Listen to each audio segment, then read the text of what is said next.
Janubiy Koreyadagi suitsidlar sabablarini o'qib to'g'risi o'ylanib qoldim. Bizani bu dunyodagi eng katta narsamiz bu islom dini. Agar inson ham moddiy taraflama, ham karyerli taraflama eng katta cho'qqilarga erishgan bo'lsa ham, agar u Allohni tanimagan bo'lsa, haqiqiy baxt nimaligini anglash qiyin ekan. Agar boshimga musibat tushganda, albatta har bir qiyinchilik bilan yengillik bor degan oyat bo'lmaganida bilmadim nima qilgan bo'lardim.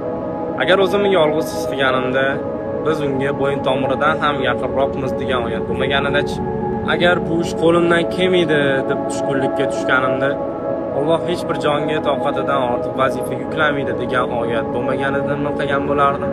Endi qattan pul topar kimman deganimda, kimki Allohdan taqvo qilsa, unga chiqish yo'lini ko'rsatib qo'yadi va o'ylamagan tomonidan rizqlantirib qo'yadi degan oyat bo'lmaganida nima qilardim bilmadim.